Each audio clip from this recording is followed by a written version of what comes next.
way down south in the land of cotton melody untiring, ain't that inspiring? Hurrah, hurrah, we'll join the Jubilee, and that's going some for the Yankees by gum.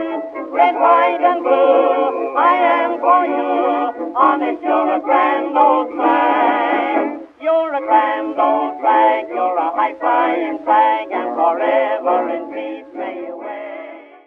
Everyone, the Surface Nerds Day. I will finally be uploading. I know it's been a while. It's been quite busy and really haven't had anything to show off all that much. But today we'll be doing episode 2 of my deep dive series into the Vietnam War. Really probably should have made this the first episode, but whatever. So today we'll be talking about jungle fatigues. And originally what I had planned for the series was I would talk about each specific item kind of individually, which I think I'll still do. Maybe, I don't know, probably not. But the deep dive series will kind of be more generalized now. I was gonna be like, oh, I'll just do specifically third pattern boots or specifically third pattern jungle fatigues. But I mean, that would be really short videos, and also it's nicer to talk about, you know, all jungle fatigues, even if I don't have them to show off. But you know, you'll see some of them in the future when I do early war stuff. So yeah, anyways, let's get on to the jungle fatigues. So what the U.S. Army and submarines, they had a different uniform technically. What we used before we adopted jungle fatigues were what we called OG-107s, which I will do a video on eventually, because those are, you know, an essential part of the Vietnam War, especially for early war. But those were a lot thicker of a cotton material. They were very tight, and they were, you know, what they were made for was not Vietnam. They were used by stateside, so our National Guard, and by everyone else, you know, in Europe, Korea, all the, you know, colder places. But when we got to Vietnam, we started using them like, damn, these things are uncomfortable and hot. So the U.S. decided, well, let's design something that's better well suited for the jungle environments. And so jungle fatigues came out. So in 1963, we introduced the first pattern jungle fatigues, which look very similar to these. However, there are some very notable differences. One of the most jarring differences would be the exposed buttons. These buttons would not be enclosed. They would actually be all exposed, everywhere, pants, everything. Everything's exposed. Every single place there's buttons exposed. Another thing would be there would be epaulets on the shoulders, which, you know, were kind of pointless, but they were there. The jacket had, or shirt technically is what it is, had some side straps to tighten it around the sides if need be. And then there was some tightening straps. Also, there are some tightening straps when I'm like string attached to the waists to go around your legs. This was all directly derivated from the World War II paratrooper jump uniforms. Literally, that's where they come from. They look very identical. They look basically identical, slanted pockets and everything. That's where the idea came from. This was made out of a lighter cotton material, poplin cotton, which is a lot more breathable. Trust me, I've worn OG-107s and these before. OG-107s are not as breathable as these. These are so much better. These are also baggier, which means airflow is better. Airflow goes through, you know, better. And the color is a little different. These were a slightly different shade. I think they're still OG-107 technically. I'll have to look at the tag. Let's see here. Yeah, they are OG-107, but they are definitely a different shade from the, from the originals. I think the originals just faded, but anyways, from the actual OG-107 utility fatigues.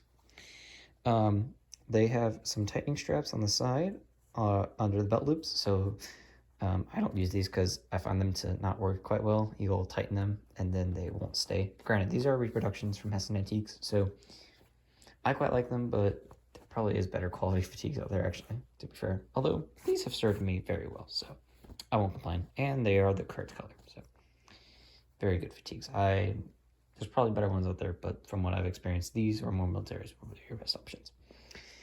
We have tightening straps. You have the belt loops with army belt in them. We have the tag here for the pants, which is going to give you all the lovely information. And then I know there's on the pants somewhere.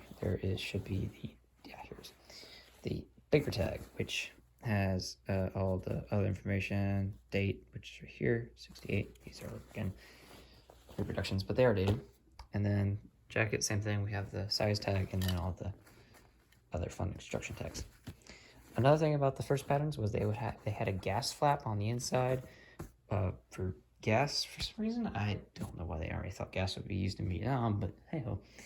I mean, I guess it kind of was, but not by the enemy. And yeah, but there was a gas flap. Actually, gas was used in Vietnam. We had tear gas, but anyways, so you had a gas flap, and yeah, so that was issued out to special forces and our advisors who quite liked them. However, they found the extra bits a little redundant, but we don't fix that until the third pattern. Then comes the second pattern in around 65, 66. Like it's introduced, what they do then is they finally conceal the pockets, but literally keep every other detail. However, you'll see in later second patterns, they will look basically identical to third patterns, except I think they still have the sides. Because they started phasing out that sort of things in the later second patterns. So there is some second patterns without epaulets and without adjusting straps. I don't know about the gas flap. That's something I didn't really research all that much, but those were starting to get phased out until we got the third patterns in 1967/1968. This is the most common jacket you will see being used by the U.S. forces in the Vietnam War. That's what I was trying to say. So yeah, I just forgot to talk about design. So overall design, which I kind of forgot to talk about, we have 5 buttons up here. We have a very short collar, sleeves with cuffs and button cuffs to tighten around them. We have 4 pockets, 2 breast pockets that are slanted with drain holes, which are great for the hot weather and when it rains, getting water out. For pockets, 2 buttons, 2 bottom pockets with 2 drain holes and 2 buttons as well. The cargo pants have 2 massive cargo pockets, 1 on each side, 2 normal pockets that are still huge, and then 2 rear pockets, which are a bit smaller. And then there's also blousing bands at the bottom, or blousing laces at the bottom of the pants. Okay, anyways, sorry about that. And then in 1968, they introduced a new material to make the uniforms out of. It would be ripstop cotton, and this one is made out of ripstop. I don't know if you can see. Oh, yeah, you can see those squares. Why is that triangles? The squares. That represents ripstop. That was the key feature of what ripstop would look like. And basically the whole idea was it would stop rips, which it actually does quite well at, in my experience with it. Other reenactors, not so much. They said it doesn't do anything, but granted, I think he was using original uniforms, but whatever. And then, yeah. And then we would finally, then in 1968, with the adoption of ERDL, we would get third pattern uniforms, no longer in OD green, but in ERDL.